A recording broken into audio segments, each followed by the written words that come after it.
Hello everyone and welcome to PMGT501. I'm Jim Marion. I'm your professor for this term.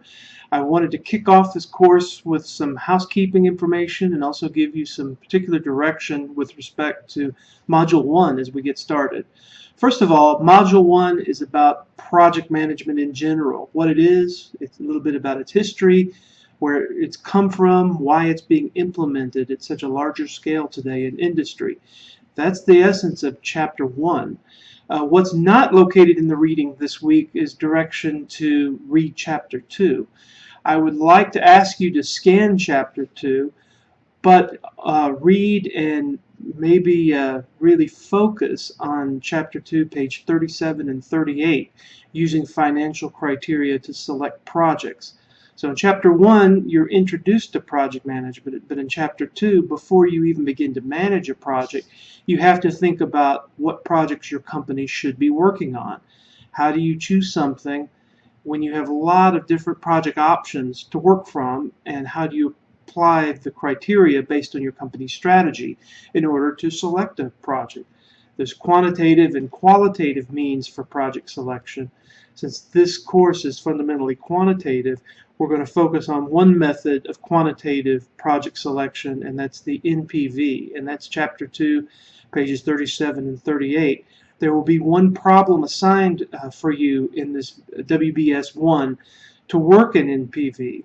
And it's a little bit complicated because this NPV forces you to take into account the rate of inflation. Now there's a lot of explanation on how to do that in the text, but I'm also supplying a second YouTube video that works one of the other problems that are given in Chapter 2, and I will work through it, and also I will show how you could take into account inflation and other interest rates. You may think, whoa, these are financial issues, this is a project management course. However, some companies, when they decide upon what projects they're going to select, they may use financial criteria as the #1 criteria. In other words, we're only going to work on projects that have the best potential to maximize a return on investment, and the NPV is a common judge of that. So we need to understand how to do it in project selection. So you'll see a second YouTube video with an explanation on how to do that. Also in Chapter 2 there's a video about how to do an NPV. However, I've worked one of the actual problems in the text to show you how to do it. A second comment is that all of you will be getting free copies of MS Project 2013. If you have a Mac, click on the link MS Project Orientation, and it shows you, recommends the use of a piece of software called Code Weavers for those of you who use Macs, because MS Project cannot run natively on a Mac.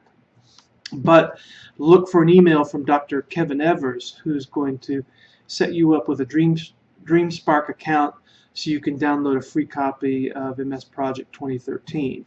Now that I've mentioned MS Project 2013, another issue that I want to bring to your attention is the only time you are allowed to use MS Project in this course is during the MS Project exercises and also for the final project. And there is also one exercise that asks you to input a WBS into, or create a WBS using MS Project. Those are the only assignments where you use it.